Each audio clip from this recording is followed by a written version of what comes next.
This morning, would you open them please to 1 Kings, 19th chapter of 1 Kings. And today we're going to be looking at our last character that's in God's Hall of Fame. The Hall of Fame has many characters, but we've looked at just 3 in our series. Today is number 3. We saw a unanimous first ballot Hall of Famer in John the Baptist. And then we finished up last week by looking at Samson. He's the Pete Rose of God's Hall of Fame. You wonder how in the world he's going to get in. Well, he got in. How did he get in? By the grace of God, just like you and I. Today we're going to be looking at Elisha.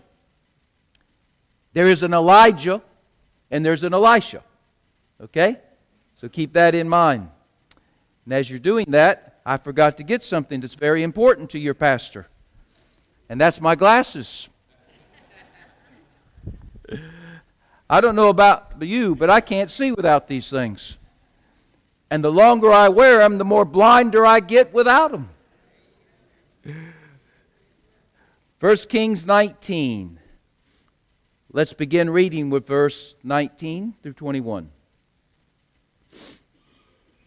So he departed thence and found Elisha the son of Shaphat, who was plowing with 12 yoke of oxen before him, he with the 12th. And Elijah passed by him and cast his mantle upon him. And he left the oxen and ran after Elijah and said, Let me, I pray thee, kiss my father and my mother, and then I will follow you. And he said unto him, Go back again, for what have I done to you? And he returned back from him, and took a yoke of oxen, speaking of Elisha, and slew them, and boiled their flesh with the instruments, the wood of the oxen, from their harness, and gave unto the people, and they eat. And then he arose and went after Elijah, and ministered unto him. Elijah was one of the greatest prophets of all time. He was the work of miracles in the Bible. In many ways, Elijah set the gold standard for what a prophet was to be and what a prophet was to do. Elijah was the forerunner of the great John the Baptist. In fact, many people thought John the Baptist was a reincarnated Elijah because of the similarities in how they perhaps looked, certainly in how they preached and how they lived their lives. But Elijah, as great a man as he was, is getting old. Can I let you in on a little secret? You're getting older. You don't have to pay me for that. That's freebie. You're getting older. You're getting older. You're getting older. I'm getting older. Elijah is getting older. And soon he's going to be heaven bound. Not by death, but by rapture. God's going to take him straight up. And one day there'll be a generation down here that's going to be heaven bound, not by death, but by just going straight up by rapture. And I believe some of us are in that generation right now. But Elijah is old. He's dying. A replacement must be found. You see, in that day, a prophet was important. Not just the person of the prophet, but the position of the prophet. Because a prophet was used by God to speak to the kings. God very seldom spoke to the kings directly. He would send His prophet to speak for Him to the kings. He would send His prophet to speak to the people. He would send His prophet to speak to the nation. He would send His prophet to speak to the church. The prophet in the Bible days was the mouthpiece for God. And you were very wise if you listened to him. Elijah is now fading off the scene. And God needs a new prophet to replace Elijah. And so in 1 Kings 19, beginning with verse 19. The search is now going to take place for who that is going to be. And you might be surprised whom God has chosen. Once again, let's look at verse 19 and look at it very closely. And Elijah departed and found Elisha, the son of Shaphat, who was at the country club. Is that what it says? Who was at the Jacksonville Jaguar game. Who was rubbing elbows with the big shots of the political party of his day. No, God doesn't choose people like that for the most part. Notice what Elisha is doing. As Elijah is coming to him, he's plowing with 12 yoke of oxen before him, and he with the 12th. And Elijah comes by him and casts his cloak, his mantle, upon him. Elisha is a common, ordinary farmhand, working his father's herds in his father's fields. You might want to say he's Mr. Average. Mr. Average. He's not Yogi Bear, smarter than your average bear. He's not. He's not faster than a speeding bullet, nor more powerful than a locomotive. He has no magic like Dr. Fate. He has no ring like Green Lantern. Elijah, directed by the Lord, goes to Elisha because God has chosen a common, ordinary man, which most of us are here today, to be the next spokesman for God to kings and to people and to nations and to churches. Now Elisha, remember, he's just a farmhand. Everybody has to work the farm in that day. And even though he's a son, he has responsibilities. And his responsibilities, day in, day out, 24/7, are to take care of the herds of oxen and to prepare the fields for a harvest of grain. That's his job. His days are long. His days are filled with monotony. A typical day for Elisha would be to get up early, grab a bite to eat, head to the field, plow with the oxen, bring the crop of harvest to a greater fruition. Each day he deals with the hot sun, the sun that drains him dry. Each day there's flies to bite him. Each day there's a view of oxen's backsides to see and smell. Each day he works till the sun goes up, and then he heads home to a late dinner and an early bedtime. Let me say that again. He gets up early. He grabs a bite to eat. He immediately goes to the fields. He plows with the oxen. He prepares the ground for the grain that is going to come. He's in the hot sun 12 to 14, 16 hours a day. He is exhausted when he gets home. Flies constantly bite him. He stays behind oxen. Have you ever been behind a horse for long? Ever been behind a cow for long? His view of the world is the backside of an oxen. And all that means, and I'm not going to tell you what it means. And he works. He works. He don't loaf. He's not lazy. He works. Because if he doesn't do it, it won't get done, and the family will not have any food. They will not have any money. He works. And then he goes home, has an early supper, late supper you might say, But it's early for him because he's got to go to bed as soon as he eats and get ready for the next day. Every day is the same. Are you looking at me? Every day is the same. Every day. Repeated.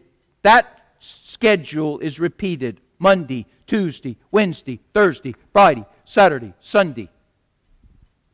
This month, January, February, March, April, May, June, 2022, 2023, 2024, 2025, 2026. It never ends. Elisha is a man who's just existing. His life is mundane, it's mechanical, it's monotonous. His life has no purpose, it has no influence, it has no meaning except to live and to die.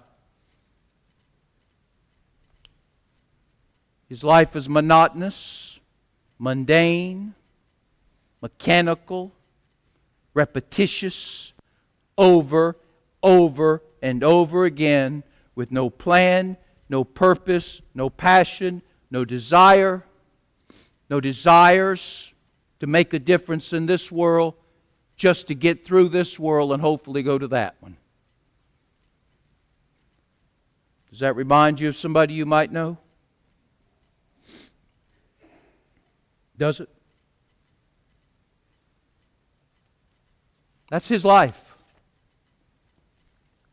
One day, this average man, existing to die, he has no hopes, he has no dreams, and he has no belief that nothing is ever going to change. He gets visited by God's man, Elijah. Can you imagine that? I don't believe he knew who Elijah was, and I don't think Elijah really knew much about him. Elijah is being led by the Spirit of God. And Elisha gives him the mantle, the cloak, the credentials of a prophet. He takes it off and lays it down before him. Elijah was a man of few words, but when he spoke, you better listen. And what he was saying to this ordinary guy, this common ordinary guy, Mr. Average, whose life up to this point has been nothing but a mundane, monotonous existence. He's saying, I have followed the Lord. You now will follow me, and one day you will follow the Lord through me.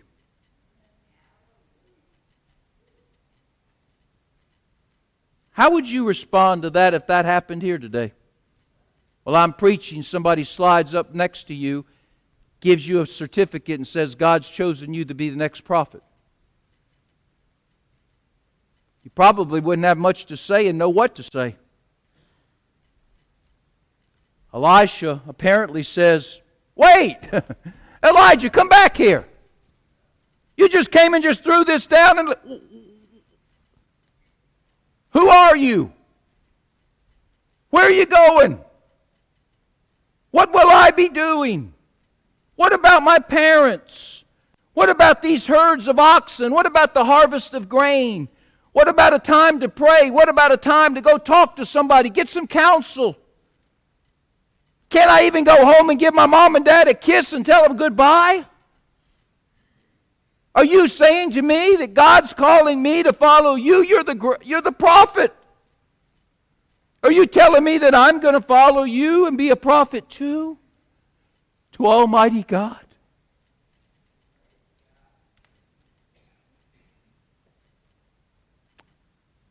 Elijah says, that's exactly what I'm saying. And to all your questions, I'm not answering a single one of them. Follow me. And follow me now. No waver, no stutter, no hesitation. Elijah speaks a man, again, few words. Don't ask me all these questions because I'm not answering them. Pick up the mantle and follow me. Elisha answers the call. The Bible tells us, if you look at the next verses, he slays the oxen. He burns the plows. He feeds the people in the community from the flesh of the oxen that he has slaughtered and cooked. And all of a sudden, this farm boy who's lived a mundane, monotonous existence is now about to become a prophet of God. Now I'm going to go ahead a little bit and tell you he's going to become the greatest miracle-working prophet God ever put in this world.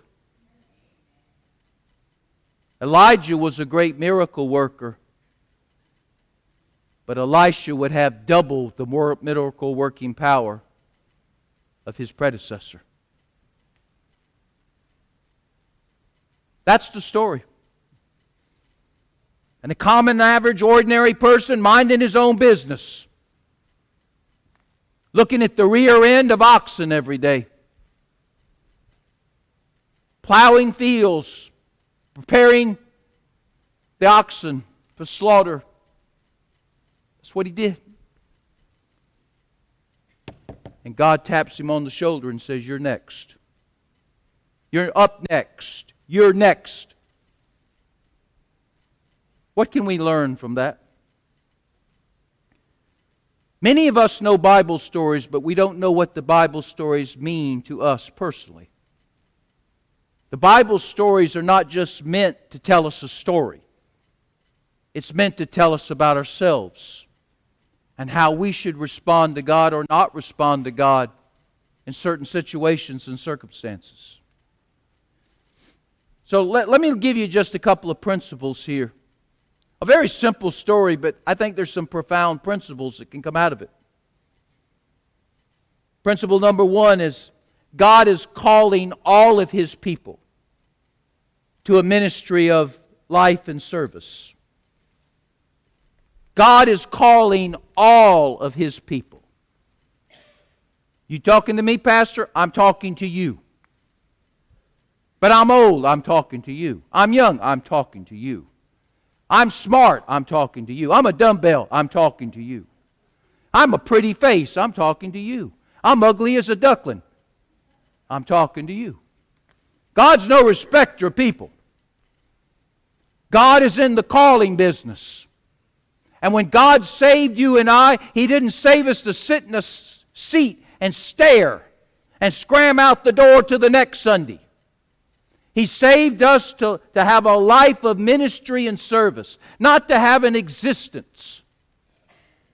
Many of us exist. We have no plan, we have no purpose, we just want to get through the day and get to tomorrow. Life is drudgery, life is monotonous, life is mundane, life is frustrating, it's aggravating. If we could run away from it, we would. If we could get out of it, we would, but we can't. We're bound by responsibility. But the grass sure looks greener on the other side. Many people exist. God has called us to a life of service, not to an existence of nothingness. Jesus said, "I've come that you might have" what? Life. Too many people just exist. And many of them are sitting in pews just like this one. Their life has no purpose, it has no meaning, it has no joy.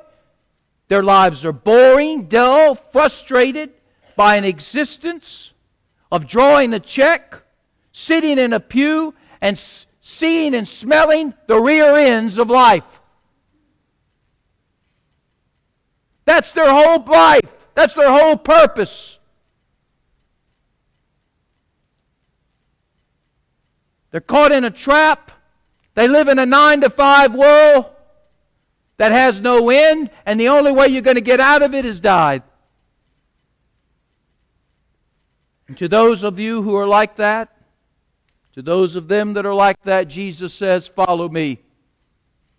We ask Him 1,000 questions. He says, "I'm not answering your questions. Follow me. Can I go get some counsel? Follow me. Can I have some prayer time? Follow me. Can I go back and say goodbye? Follow me. Follow me to the nursery where there's little babies over there who need somebody to love them and sing them songs and play them music and just sometimes pat them on the back and rub their head. And some of you have been called to that ministry and you won't do it. God's calling you again right now. There should be a waiting list to serve in the nursery, to take care of the treasure that God has given this church and given the families of this church. God says, follow me to the classroom to teach. God says, I've given you teaching abilities, and you just sit on them. We have boys and girls who need teachers. We have boys and girls who need assistance to those teachers. We should have a waiting line of people lined up to want to teach. The Lord calls us to ministry. He calls us to the care ministry. There's a lot of hurting people in this world. And He calls us to go to those hurting people, whether it be with a card or a call or a visit or doing some kind of act of kindness. And many of you are wonderful at that. You're great at that. But you don't do it. There's a call to the Awana ministry. And many of you have been called, but you won't serve. We have an emergency response team that handles medical situations or handles suspicious activities on our church grounds.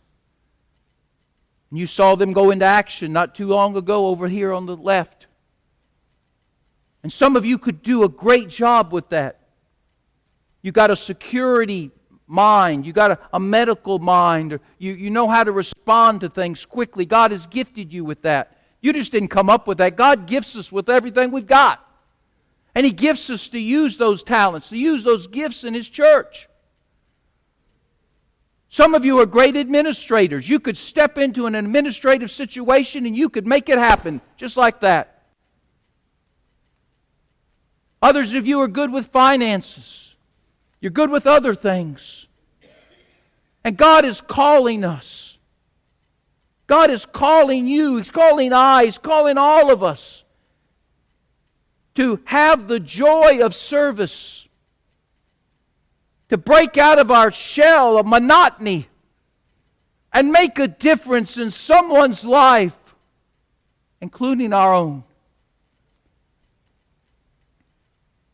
You know there's joy in serving. The problem why we don't have no joy in the church is because we got a lot of people who don't serve that could. Some of you have been called to the choir. You could sing, but you don't want to. Just remember, when you hear a voice speaking to you and you believe it's God, you better respond correctly. God doesn't need us, but He wants to use us. That He might get glory, but we might be part of that which gives Him glory.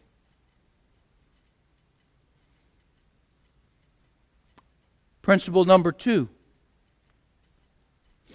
To serve the Lord comes with the price. Jesus, when He called, in Luke 14, verse 20, said, count the cost. But before you come, I'm calling you, but before you come, count the cost. Elijah says to Elisha, count the cost. He threw the cloak down.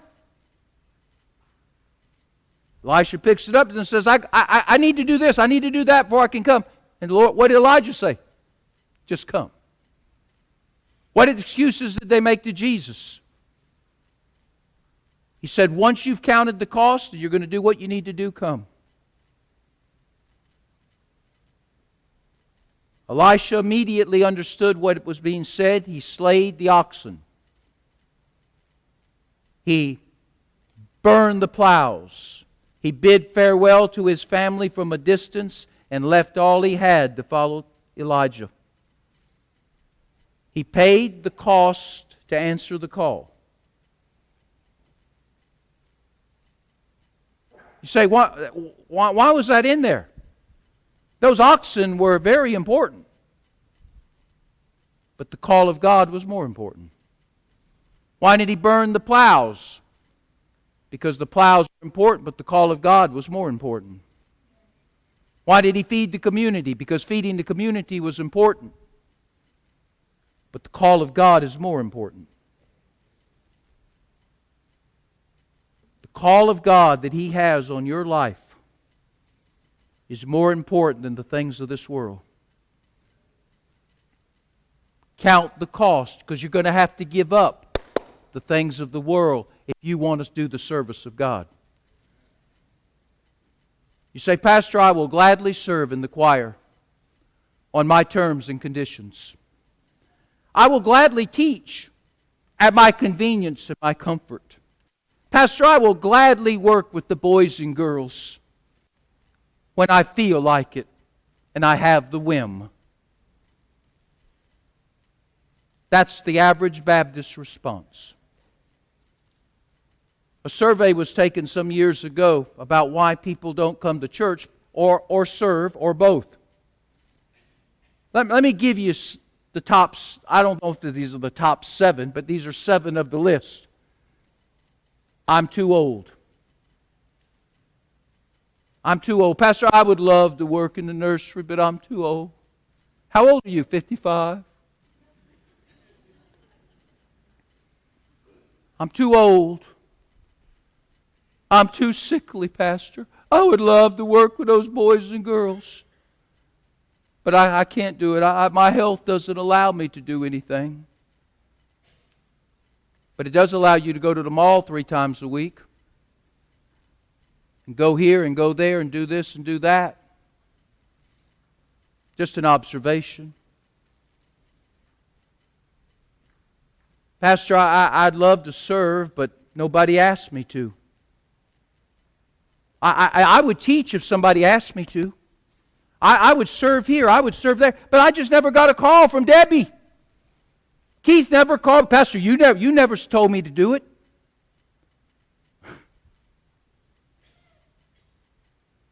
Is not the call of God all you need? Do you really need somebody to tap you on the shoulder and say, would you specifically do this in your church? Because many of you would say, if they'd ask, I'd do it. No, you wouldn't. If you wanted to do it, you'd come and ask us. Pastor, I'd love to do it. But I have a vacation house that we go to every weekend. And we're gone 6 months of the year. And we don't come back to church on Sunday. Or Pastor, my children, they're involved in travel ball. You know, that my little Joey, he's going to play professional baseball one day. And I'm getting him started the right way, which means we got to go to games on the weekend. And Pastor, I'd love to be in church. We have our little church on the weekend where we travel, but I can't be committed to anything here because we're not going to be here. We're going to be in Louisiana or Kentucky or wherever following the team.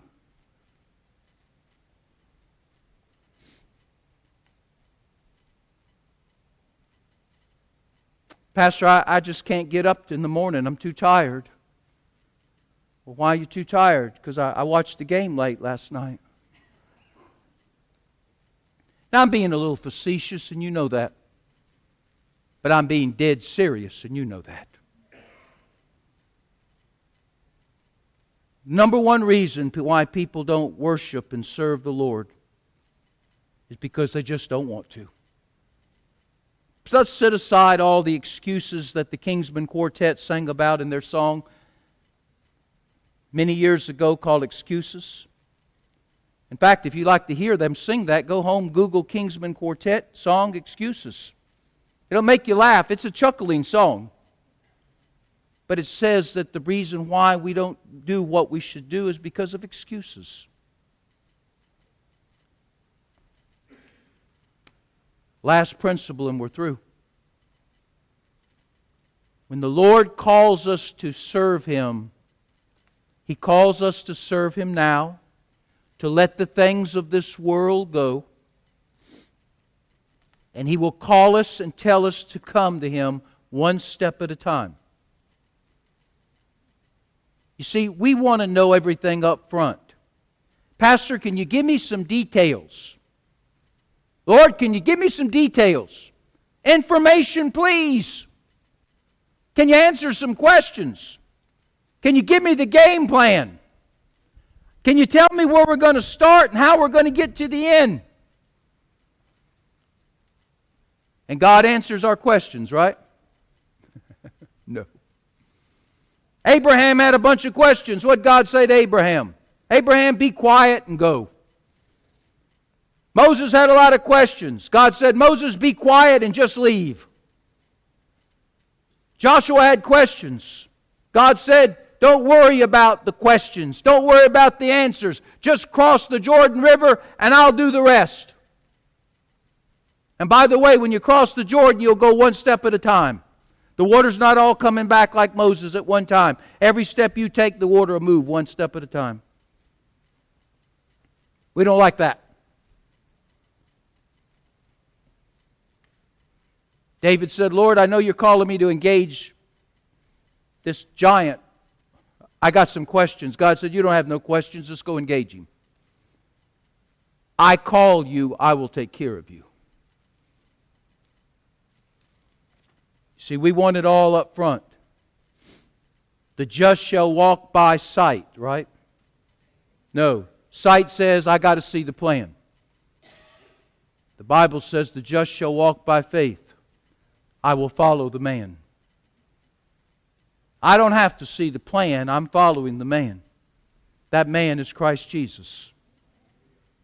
And whether He lets me see what's going to happen next or not, I don't know. But I will follow Him.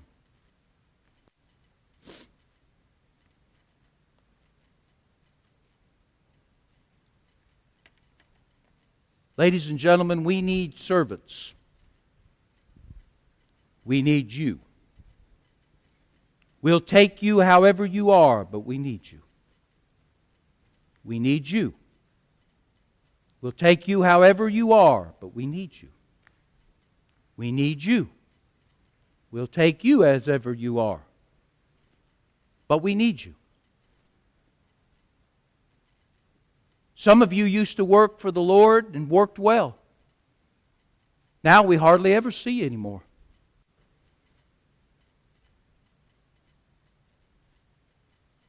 If you believe we're living in the final days of history, why do we want to be fooling around? When we have talents and gifts, education and experiences we can give to Him and make a difference.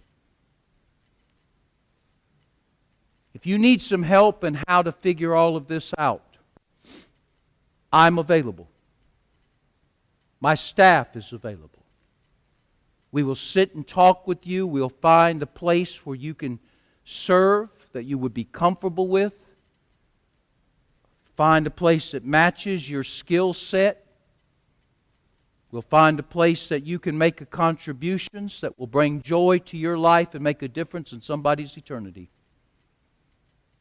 It can happen.